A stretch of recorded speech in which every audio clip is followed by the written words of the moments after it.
نبی کریم علیہ السلام تشریف فرما ہے، مسجد کے کونے میں بندہ آیا، اس نے آتے ہی کہا یا اللہ بیمار ہوں شفا دے دے، بھوکا ہوں روزی دے دے، ننگا ہوں کپڑا دے دے۔ حضور نے فرمایا اس کی دعا قبول نہیں ہوگی۔ چند لمحے گزرے، ایک بندہ اور آیا، اس نے ڈائریکٹ دعا شروع نہیں کی، پہلے کہا یا اللہ تو بڑا کریم ہے، یا اللہ تو بڑا مہربان ہے، یا اللہ تیری بڑی شانیں، یا اللہ سب تعریفوں کے لائق تو ہے۔ پھر کہا اے اللہ اپنے نبی پہ درود بھیج۔ پہلے اللہ کی حمد کی، پھر مصطفیٰ پہ درود پڑا۔ اس نے دعا کے لیے ہاتھ اٹھائے تو نبی پاک اٹھ کے قریب آ گئے، فرمایا سل تو ہوتا، تو سوال کر، تو جو بھی مانگے گا میرا اللہ تجھے عطا فرما دے گا۔ تو سوال کر، اس لیے کہ تو نے پہلے اللہ کی حمد کی ہے، پھر مصطفیٰ پہ درود پڑا۔ اور ترمذی ہی میں دوسری حدیث ہے، حضرت عمر فاروق فرماتے ہیں جو بغیر درود کے دعا مانگے لبوں پہ ایاک نستعین ہے، پر اس حقیقت پہ بھی یقین ہے اگر تیرے واسطے سے مانگوں کوئی دعا بے اثر نہ ٹھہرے۔ کہا حضرت عمر فاروق نے فرمایا جو بغیر درود کے دعا مانگے گا اس کی دعا زمین اور آسمان کے درمیان لٹکی رہے گی، خدا تک نہیں جائے گی، عرش تک نہیں جائے گی۔ کیسے جائے گی؟ فرمایا پہلے اللہ کی حمد کرے، پھر مصطفیٰ پہ درود پڑے، اب جو دعا کرے گا اللہ قبول فرما لے گا۔ درود پڑھنا چاہیے۔ کتنا؟ حضرت کعب بن مالک آئے، کہا سونیا جتنا میرے پاس وقت بچتا ہے 4 حصے کر لیے ہیں، ایک حصہ درود پڑھتا ہوں، 3 حصے باقی کے وظیفے۔ فرمایا ما شئتا، جیسے تیرا دل کرے، فإن زدت فهو خیر لکم، اگر زیادہ کر لے گا تو تیرے لیے بہتر ہو جائے گا۔ عرض کی حضور میں 2 حصے کر لیتا ہوں، آدھا وقت درود آدھا وقت باقی کے وظیفے۔ فرمایا ما شئتا، مرضی تیری اپنی ہے، فإن زدت فهو خیر لکم، زیادہ کر لے گا تو فائدہ بھی دے رہی ہے۔ حضرت کعب بن مالک رضی اللہ تعالیٰ عنہ کہنے لگے سونیا 3 حصے درود، ایک حصہ باقی کے سارے کام۔ حضور نے فرمایا ما شئتا، بھائی مرضی تیری اپنی ہے، مرضی تیری اپنی ہے، فإن زدت فهو خیر لکم، اگر زیادہ کر لے گا تو فائدہ تیرا ہے۔ کہنے لگے حضور میں نے کیا کرنا ہے، باقی وظیفے پڑھ کے میں درود ہی پڑھتا رہوں گا۔ آپ جو کہہ رہے ہیں بہتر ہے تو پھر میں سارا وقت درود ہو، میں ایک دعا کرتا ہوں ہر وقت، ہمیشہ مدحت خیر الانام میں گزرے، دعا ہے یہ عمر درود و سلام میں گزرے، نفس نفس تیرا ذکر جمیل رہے لب پر، نفس نفس تیرا ذکر جمیل رہے لب پر، اور نفس نفس میرا کیف تمام میں گزرے، ہمیشہ مدحت خیر الانام میں، دعا ہے عمر درود و سلام میں گزرے۔ نبی کریم نے فرمایا زیادہ کر لے، کہ سونیا میں نے کیا کرنا ہے باقی وظیفے، میں ہر وقت درود و سلام ہی پڑھوں گا۔ حضور نے فرمایا یکفی یکفی و یغفر اللہ لک، فرمایا پھر دنیا میں تیری ساری مشکلیں اللہ حل کر دے گا اور قیامت کے دن تیرے سارے گناہوں کو معاف فرما دے گا۔ اگر تو ہر وقت درود و سلام پڑھے گا تو دنیا کی مشکلیں حل ہو جائیں گی اور آخرت میں گناہ کو نہیں پڑھتے ہم درود و سلام اکثر۔ پتہ ہے مسئلہ کیا ہے؟ ایک بات رک کے عرض کروں، ہماری زبان کو کچھ عجیب ذائقے لگ گئے، معاف کرنا، یہ بات کرنی بڑی ضروری ہے کہ جس شخص سے آپ کہیں نا کہ کوئی 4 باتیں سنا، لطیفے سنا، فلاں کر، تو اس کو آپ 1.5 گھنٹہ 2 گھنٹے 6 گھنٹے بٹھا لیں، گٹ کے دے کے شمارے دے کے آپ کسی کو بٹھائیں کہ 1000 درود پڑھنا ہے، مصیبت بن جاتی۔ غلط بات تو نہیں کر رہا، ہم نے عادی نہیں بنایا اپنے آپ کو، ہم دنیاوی گفتگو، سیاست کی باتیں، فلانا معاملہ، یہ مسئلہ، اس کا بیٹا اس کی بیٹی، یہ مسئلہ، ان باتوں میں 6 گھنٹے بیت جائے کوئی مسئلہ نہیں۔ اپنے آپ کو عادی بناؤ۔ اسلام کا حسن یہ ہے کہ فضولیات چھوڑو، جو وقت بچے میرے مصطفیٰ پہ درود و سلام پڑھو، ہر گھڑی پڑھو، ہر لمحہ پڑھو، ہر وقت پڑھو، درود و سلام اتنا پڑھو۔ میں نے کہا تھا جب خاکے شائع ہوئے، فلمیں بنی، تو میں نے کہا تھا کفر سے مقابلہ کرنے کا طریقہ یہ ہے کہ تیری زبان پہ جب بھی بات آئے پہلے میرے مصطفیٰ کی آئے، پہلے تو کوئی حضور کی حدیث سنائے، ساتھ درود پڑھے، یہ مقابلہ ہے۔ داڑیاں زیادہ رکھیں، امامیں زیادہ پہنیں، سنت پہ عمل زیادہ کریں، یہ ہے کفر سے بدلہ لینے کا طریقہ۔ جلوس نکلے نا جب خاکے سو تو نہیں گئے آپ لوگ، میری طرف دیکھیے گا، جلوس نکلے تھے نا جب خاکے شائع ہوئے، نکلے تھے؟ میں نے بہت سارے دوستوں کو منت کر کے کہا، میں نے کہا نعرے لگانے تو آ گئے ہو، نماز بھی پڑھ کے آئے ہو کہ نہیں؟ یہ تکلیف دہ معاملہ ہے. ہم مذہب کے لیے لڑائی کریں گے، مارنے مرانے پہ تیار ہو جائیں گے، پر مذہب پہ عمل نہیں کریں گے. اس نے توہین کی ہے جی، اسے سائی نے اس کو مار دینا ہے. بالکل ٹھیک ہے. تو جو روز قرآن پاک کا صفحہ جس آیت پہ، جس اخبار پہ آیت لکھی ہے نالی میں گرا دے، تو تیری کیا سزا ہے؟ یہ عجیب ہم نے منطق اختیار کر لی ہے. عمل کوئی نہیں، نعرہ بے بہا، نعرے بے حد. بھئی تم نعرے لگانے آئے ہو، ناموس رسالت پہ جان دینے آئے ہو، ناموس رسالت پہ جان تو قربان ہے، داڑھی قبول نہیں، حضور کی سنت قبول نہیں، نماز قبول نہیں. کیسا مزاج ہم نے اپنا لیا ہے کہ ہم بھئی اوپر والی بات سے دنیا راضی ہوتی ہے، اللہ رسول نہیں. آپ ملما سازی کر کے، میری تعریف کر کے، میرے منہ پہ مجھے بنا کے مجھے تو راضی کر لیں گے، لیکن مجھے تو نہیں نا پتا آپ کے دل میں کیا ہے. تو خدا رسول کو بھی کر سکتے ہو. اللہ علیم بذات الصدور ہے. تو عمل اپنائیں، عمل. آج بڑے وظیفے درود و سلام کا بڑا ذکر ہوتا ہے، لیکن میں دیکھتا ہوں اس کے خلوص سے ہمارا مزاج خالی ہوتا جا رہا ہے، خالی ہوتا جا رہا ہے ہماری طبیعت.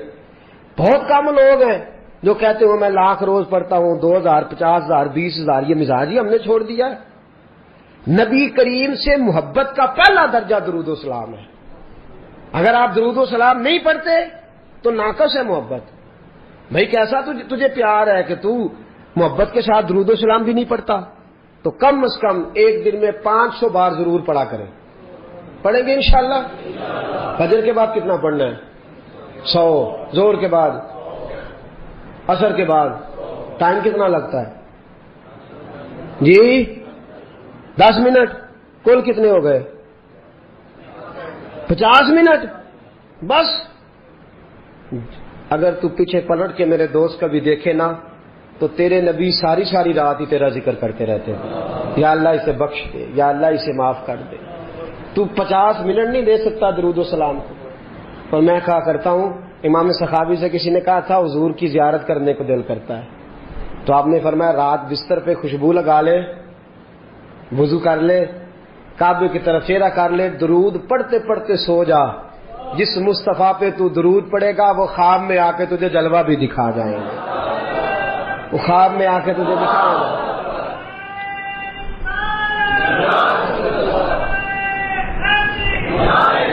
حضرت عبداللہ بن دینار، حضرت مالک بن دینار 400 سال پہلے لکھتے ہیں، کہتے میں طواف کعبہ کر رہا تھا، کوئی وظیفہ پڑھتا، کوئی وظیفہ پڑھتا. ایک نوجوان دیکھا ہر چکر پہ درود شریف ہی پڑھ رہا ہے، ہر چکر پہ درود و سلام، ہر چکر پہ درود و سلام. فرماتے ہیں میں نے بازو تھاما، اس کے 7 چکر پورے ہوئے تو میں نے نکال لیا. میں نے کہا تجھے اور کچھ نہیں آتا؟ کہنے لگا الحمدللہ، الحمد سے لے کر والناس تک سارا قرآن یاد ہے. تو پوچھ کیا پوچھنا چاہتا ہے؟ تو میں نے کہا تو ہر چکر پہ درود کیوں پڑھتا ہے؟ تو کہنے لگا جس سے کچھ ملے وہی کام کرنا ہے نا، اپنا نفع دیکھ کے چلنا ہے نا. تو میں نے کہا نفع کیا ہے؟ کہنے لگا آپ کو کیوں بتاؤں؟ تو میں نے کہا مجھے جانتے ہو میں مالک بن دینار ہوں. کہنے لگا حضور آپ نہ پوچھتے تو بتاتا نا.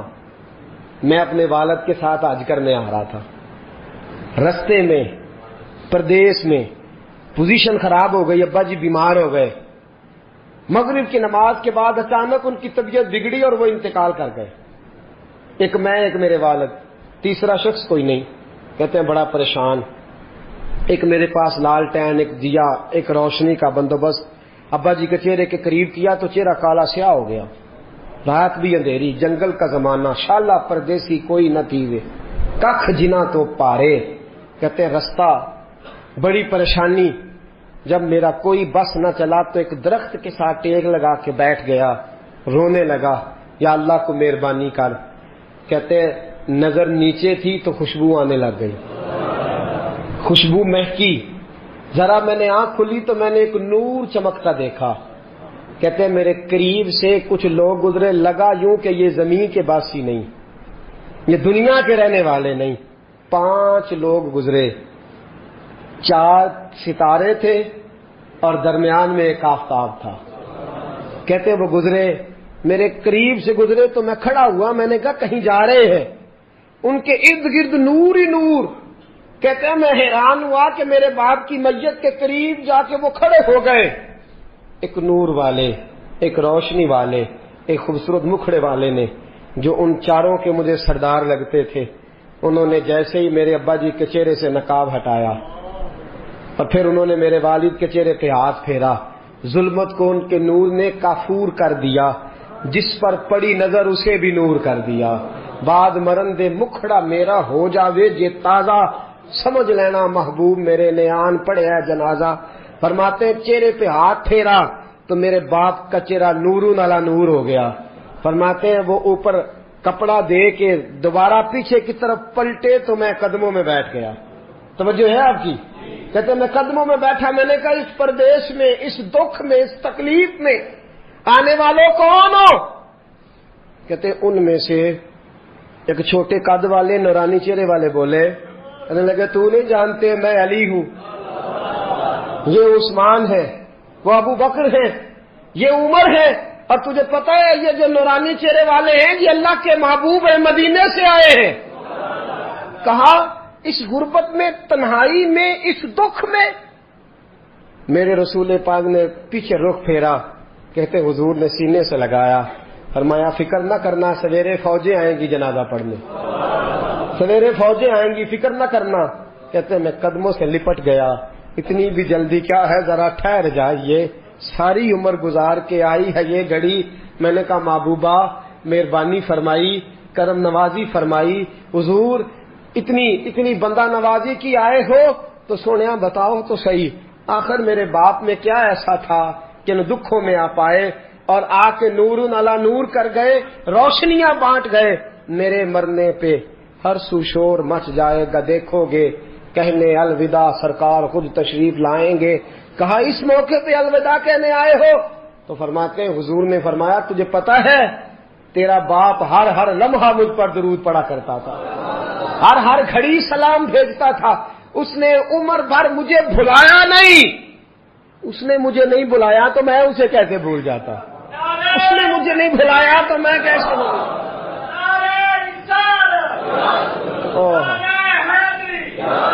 وہ شخص کہنے لگا بس صبح میں نے دیکھا کہ فوجوں کی فوجیں آئیں، فوجوں کی فوجیں آئیں.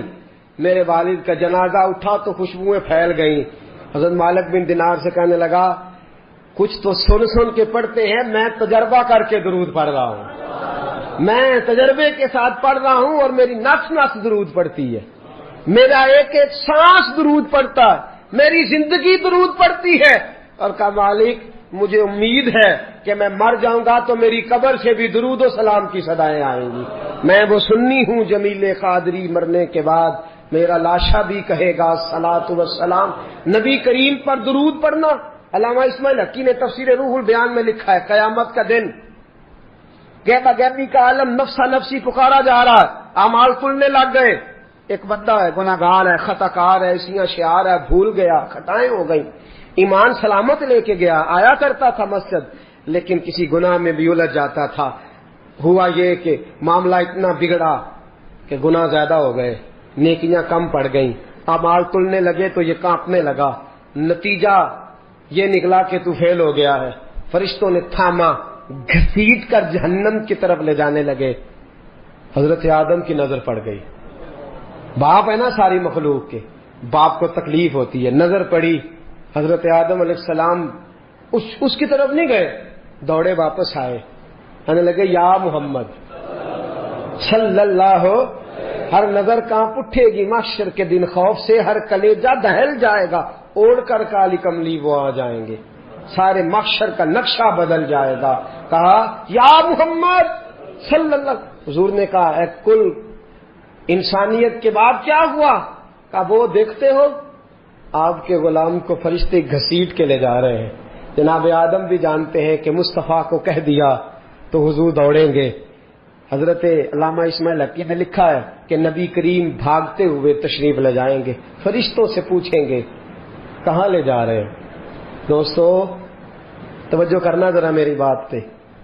دکھوں میں جو شخص خالی تسلی دے دے اس کی بھی بڑی بات ہوتی ہے. اور اس عالم میں جو بھاگ کے جا کے بچا لے دوزخ کے دروازے، کہاں لے جا رہے ہو؟ اس سے کہتے ہیں محبوب اس کے گناہ زیادہ نکلے، نیکیاں تھوڑی ہیں، اعمال تلے ہیں۔ حضور فرماتے ہیں واپس لاؤ نا، واپس لاؤ نا۔ واپس لائے، میزان لگ گیا۔